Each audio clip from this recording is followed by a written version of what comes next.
you an expert, entrepreneur, or small business owner passionate about helping people through life's transitions?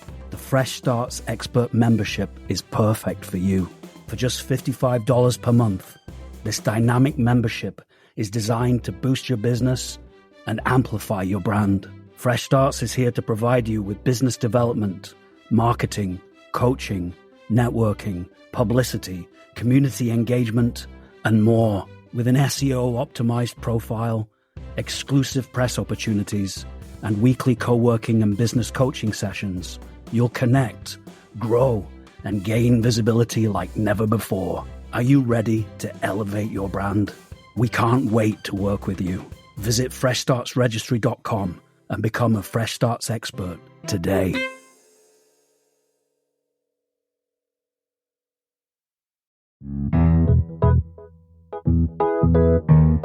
Welcome back to A Fresh Story, the podcast where we have conversations about brave decisions to start over again. I'm Olivia. And I'm Jenny. And we're so glad you're here today.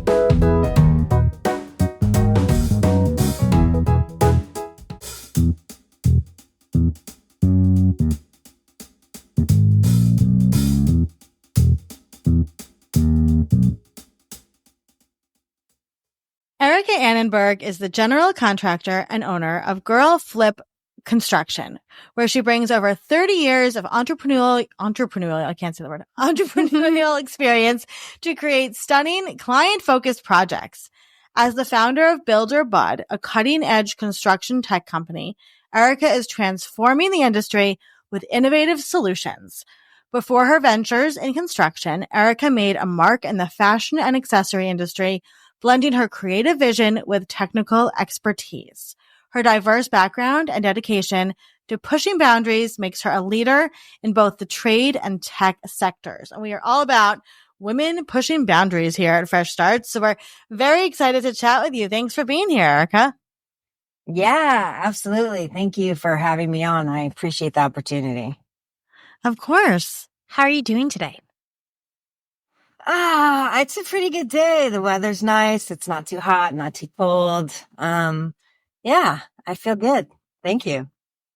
Awesome. We love that. Well, you're over in Los Angeles. We're in New York and Jenny's in Scotland. So we have very different climates where we all are. But Erica, we would love for you to take us back to the beginning of your Fresh Start story. Oh God. Okay. Let's see. I mean, if we go back to the very, very beginning, I think I would have to be a super, a young child, feeling probably a lot of,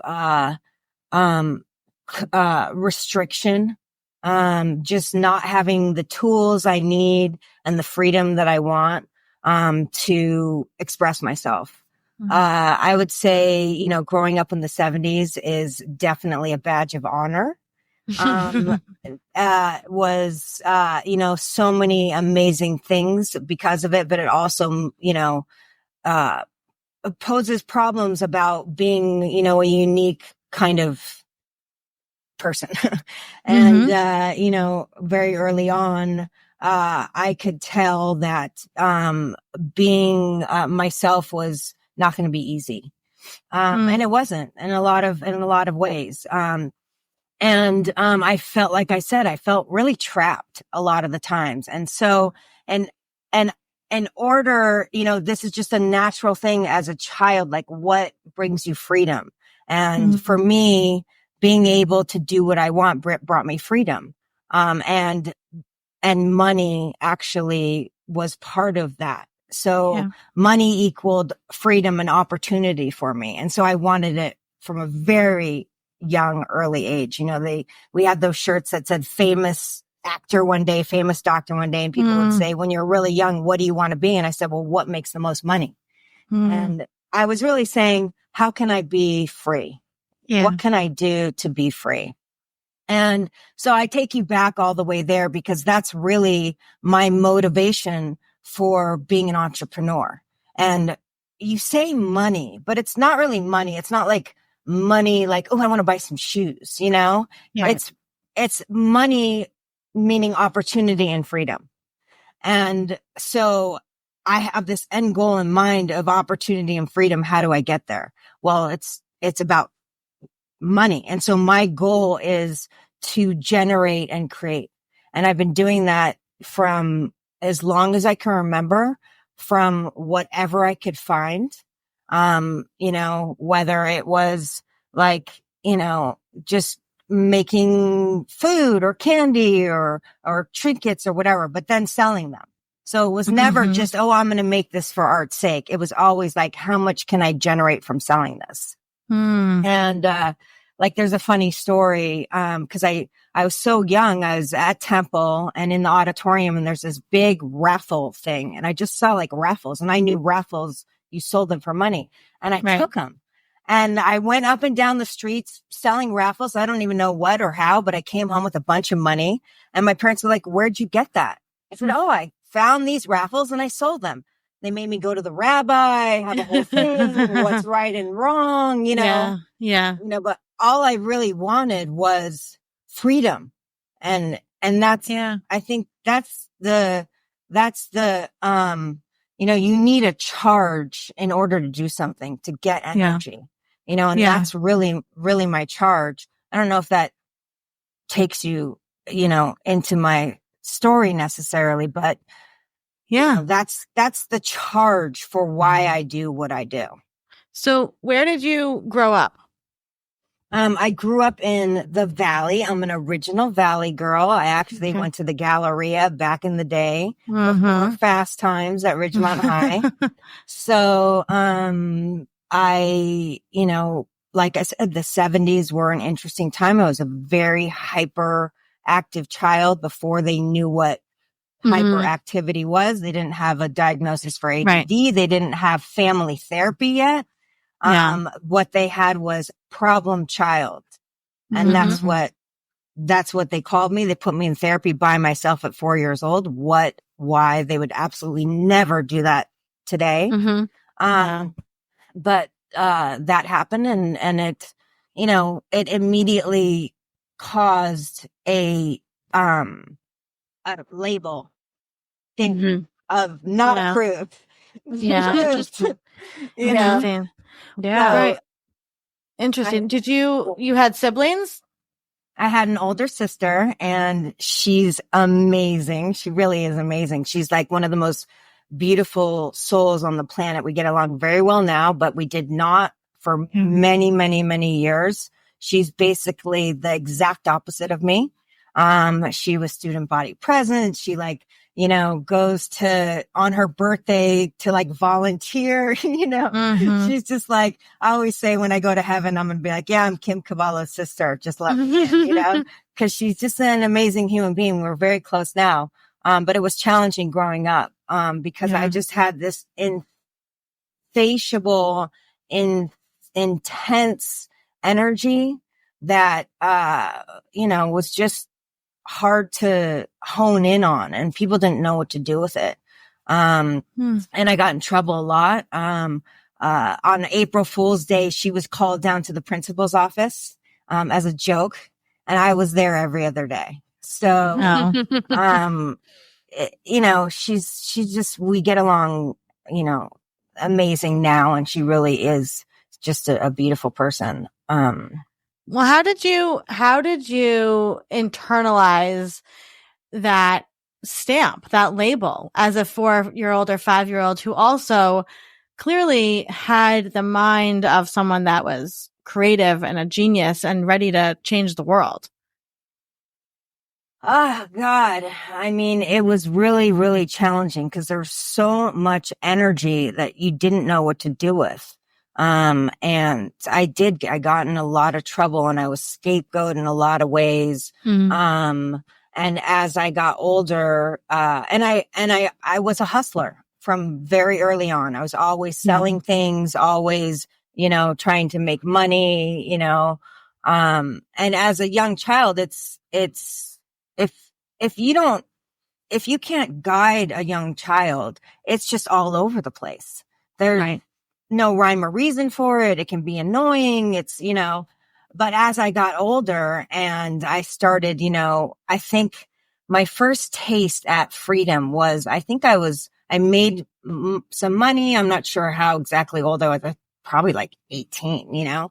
I went into, I think it was called, it wasn't a van store. It was another store to buy skateboards, in the Valley. I forget the name of it. Valsurf. And, I went in there and it was the first time that I could buy something on my own.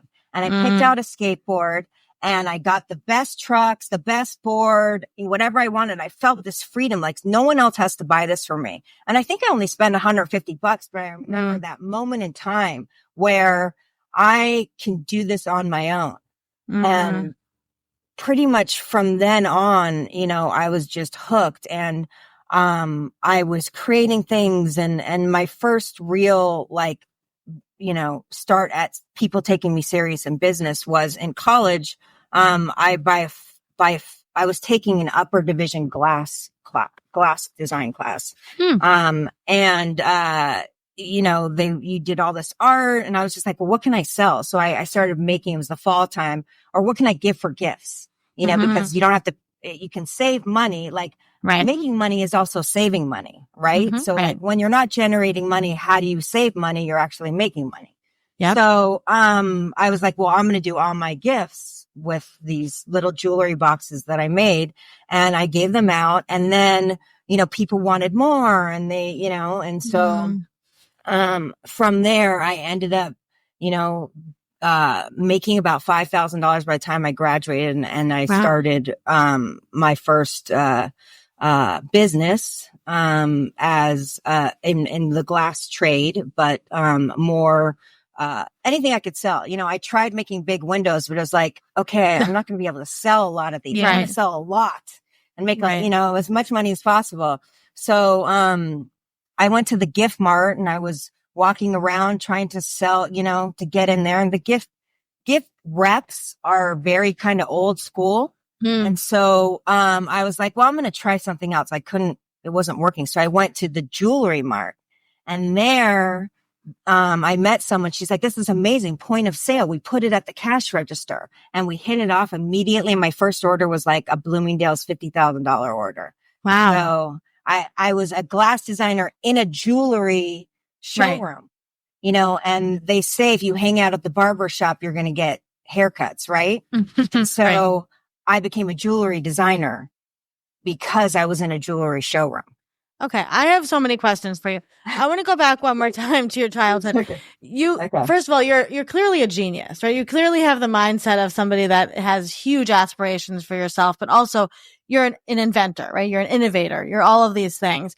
Where did that come from? Was there a model of a person in your life that was a hustler, that was this creative person, or did that all just come from your inner spirit? Maybe a little of both. I think, if I didn't have it in my inner spirit, I wouldn't notice it in other people. So, my grandfather was a salesman, and he was from New York. My mom's side's from Riverdale. They're real New Yorkers. You know, they had the first TV set 'cause he was selling them. He'd give you the shirt off his back, just this loving, nurturing, you know, salesman. And he was, pretty much a hustler. And then my dad's dad was a real serious, like, entrepreneur who made millions and millions of dollars. Very smart entrepreneur, but just a kind of crass man, not very loving. So I didn't spend too much time with him. He was like danger, you know, so I tried to stay away from him. But he was a very successful entrepreneur, from poverty, you know, from nothing. Like, his dad was a fruit peddler, you know, so there was a model, right? So you saw it could happen, right? You could go from nothing and create this empire, which is what you continued to do. So what was that like to get that first order from Bloomingdale's? Like, how did that feel? Oh my God. It's the initial is like, this is amazing, but really let's get to work. It's always about, you know, operations, how to make this happen, how to execute, you know, how to do it as fast as possible with the best quality, at the lowest costs. You know, it's just, you get it. And I don't know if there's a moment from when getting it to executing it. There's actually, it's completely seamless. Right. And then it's get the next one. Right. So, Yeah. So, okay. So you do that. You become a jewelry designer. How long does that last? What does your life look like in that time? I mean, honestly, I feel like I never felt really like a designer, even though I know I am. My eye is so sharp. People in construction are so annoyed with me. I go through, it has to be a certain way. I'll take down stuff. I don't care what it costs if it doesn't look right. So for me not to call myself a designer is really, a disservice to myself, but I also know designers and how brilliant most designers really are. Mm-hmm. And I'm not that. I wouldn't try and claim to be that. But I'm very much an entrepreneur, and I through and through. So I lost my train of thought. No, you're good. No. So how old were you when you first started doing all of that? When did that all start? Were you a young adult, or, in your 19, in my 20s, yeah, something like that. And then you had that freedom. Yeah. I mean, honestly, I did whatever I wanted. So I mean, people would say, my mom was always like, you did whatever, you always talking about freedom, but you really did whatever the hell you wanted. So, you know, I mean, you were just searching for more freedom. You wanted to keep the freedom. I mean, you wanted to preserve it. Yeah. Okay. So you do that. Now I'm so curious, because that's not what you're known for today. Right. So take us from, your glass, you're glass expertise, jewelry designer.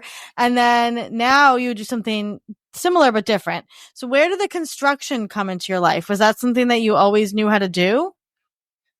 Yes. So I always was the type of person who had a certain vision and made it happen, no matter what it was. So if I was, in my 20s renting a house, even though it wasn't mine, I'd, pull up the carpets, I'd redo the floors, I would do some kind of, copper treatment, art, whatever it was, I was constantly doing.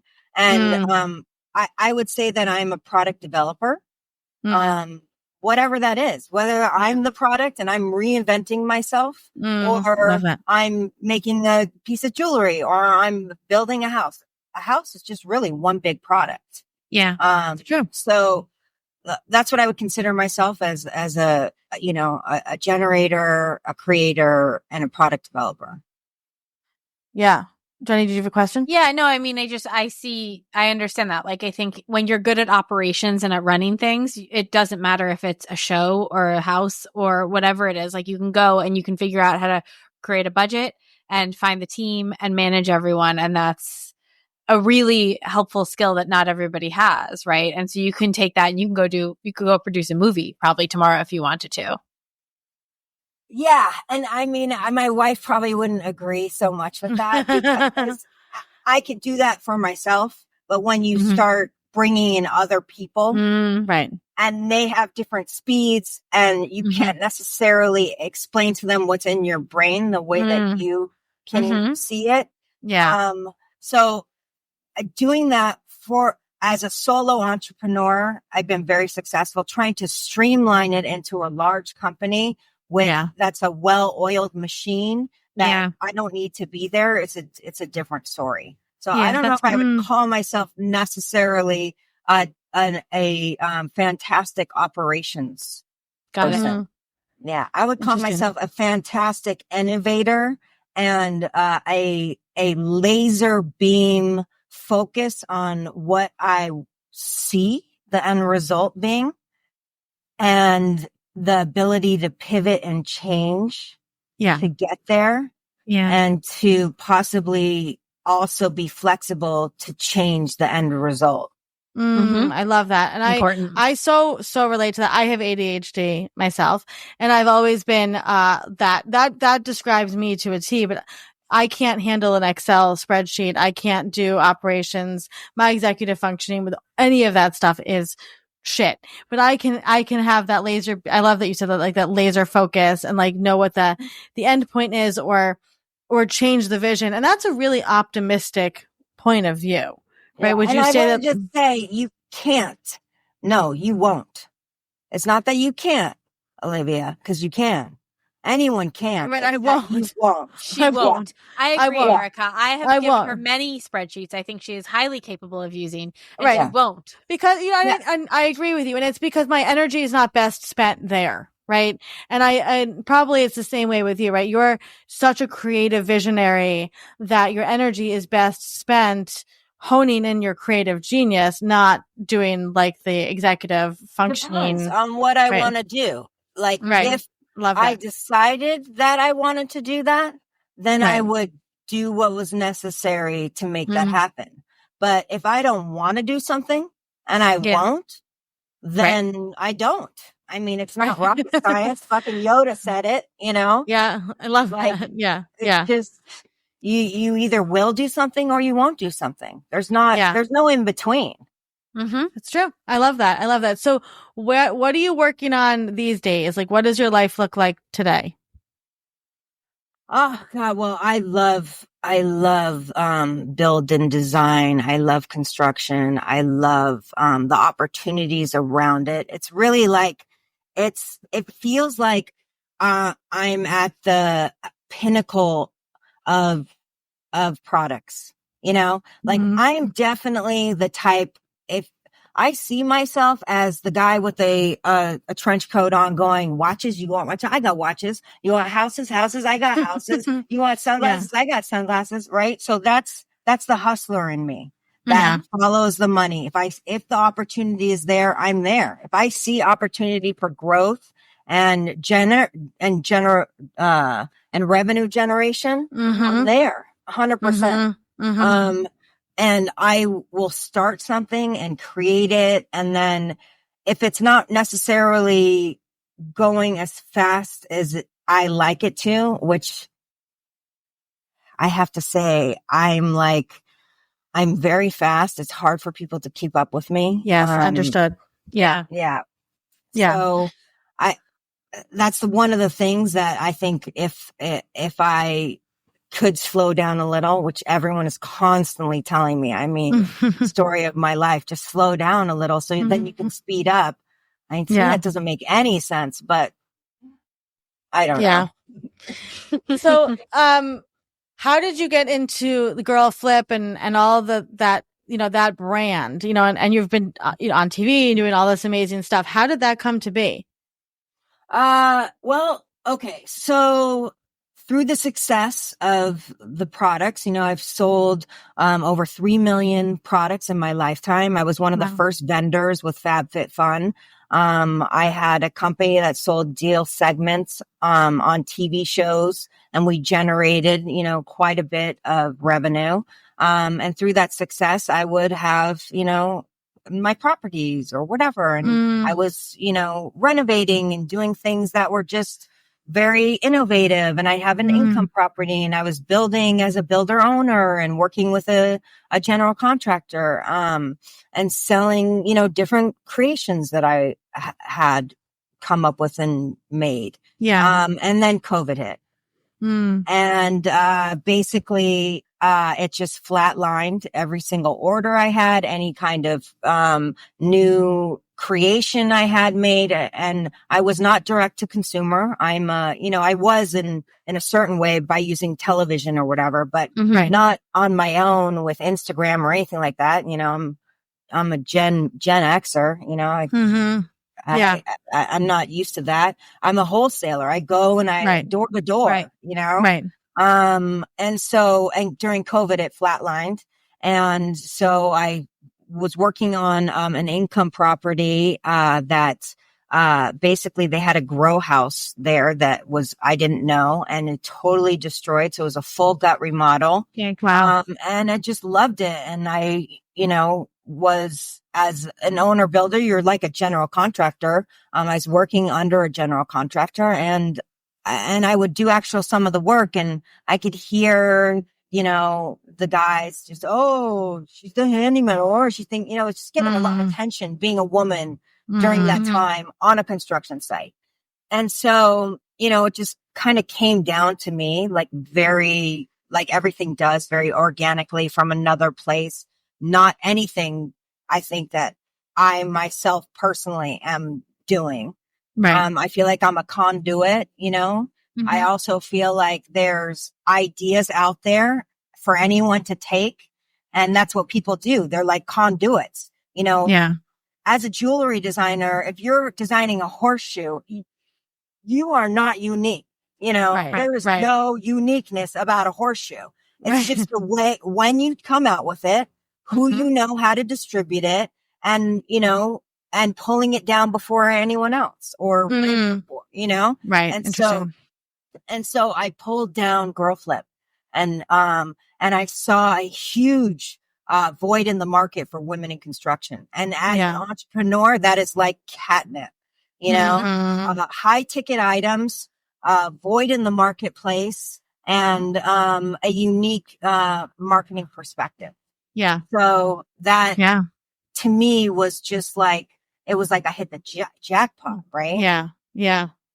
And it just came very organically, very easily.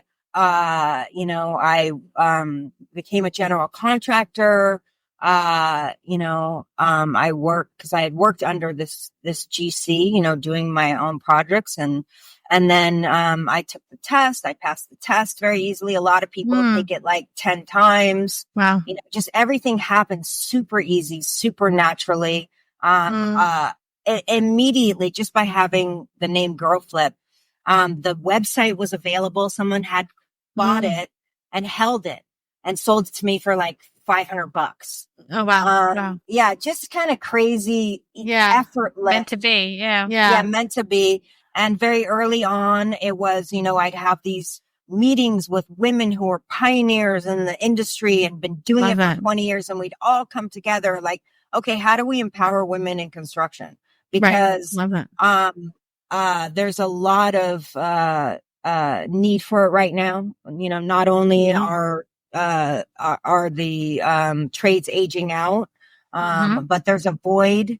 There was the whole situation with the educational system really negating the trades for probably 20 years, which is why you see a lot of millennials in the trades. Yeah. Because they come out and say, hey, you better get your 4-year degree or you're going to end up like a plumber. Right. Really, it's at the detriment to the plumber who has the last laugh because they're making $60 an hour and the 4-year college person can't get a job. Yeah. With no debt on top of it. With no debt. Yeah, exactly. Yeah, 100%. So, well, I also want to know, how did you meet your wife? Oh, that's pretty magical. So, I was at a random event. There was like a lesbian reunion, a one-time thing at like some gay men's bar in Venice Beach. And I went with a friend, and she was living in Colorado, and she happened to be here for the weekend with her friend in Venice. And they were like, oh, on the way to the airport, let's stop and do something gay. Because they hadn't done anything all weekend long. So they went and they stopped. And as I was leaving, me and my friend were leaving, my friend spotted a hot girl, and she's like, hot girl, 11 o'clock. Let's stay for a minute. And so we go back and talk to my wife, who my friend had spotted. And I start talking to my wife's best friend.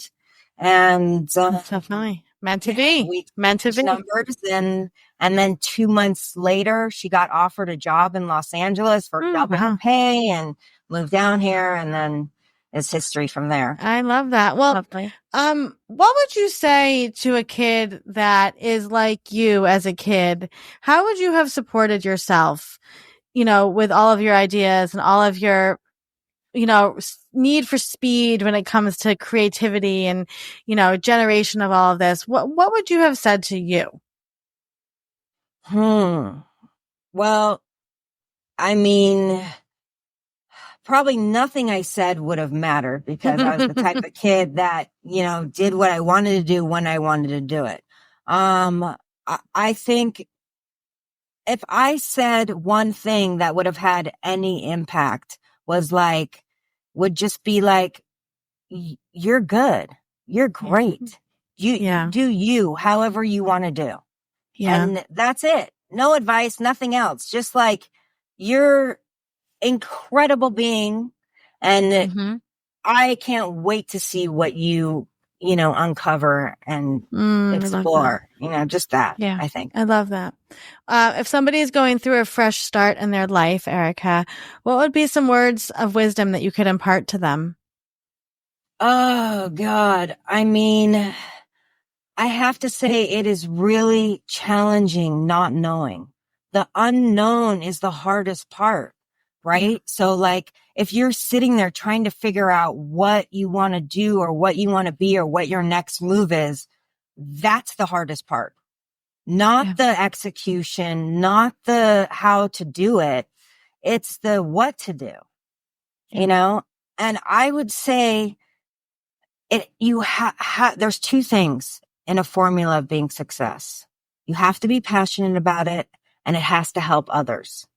Even if that other is you, and just your family, but it can't just be for you.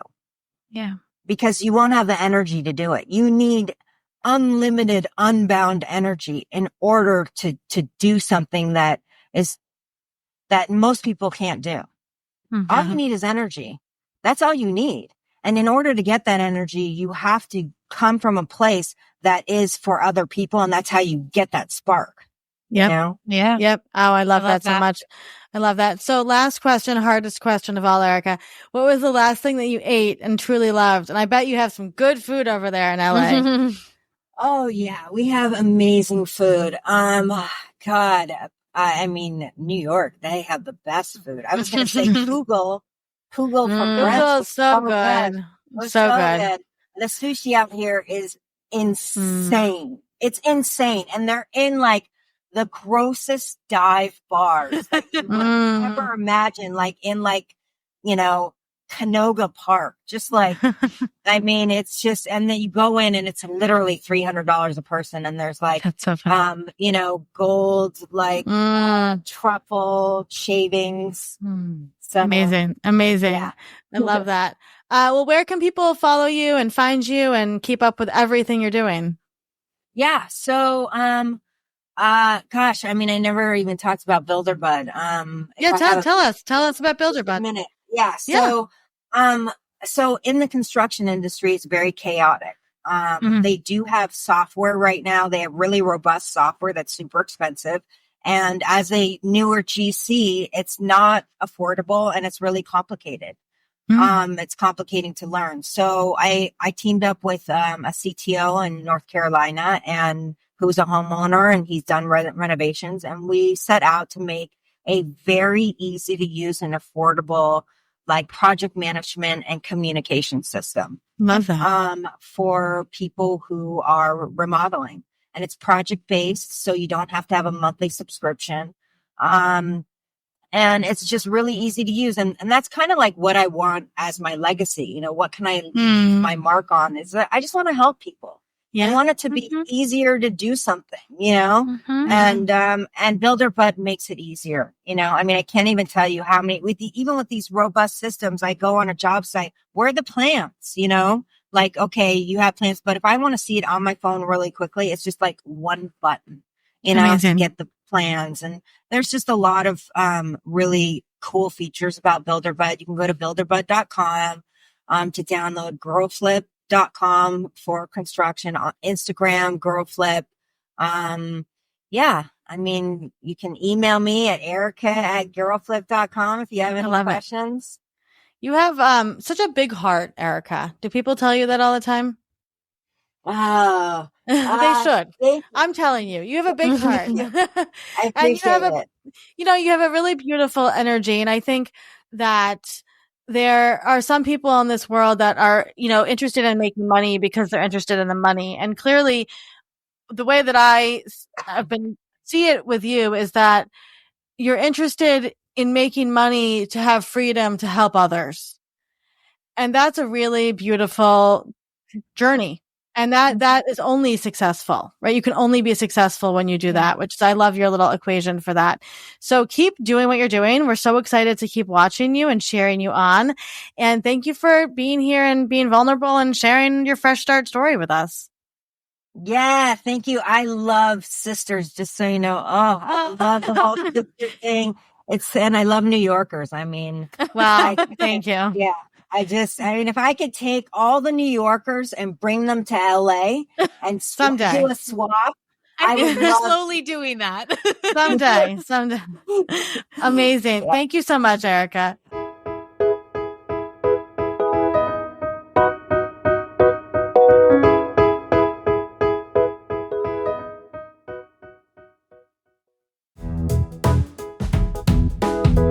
Thank you for listening to today's episode. A Fresh Story podcast is produced by Fresh Starts Registry, the first and only platform for everything you need to begin again, from home items to Hype Team and everything in between. You can learn more and read today's show notes at afreshstory.com.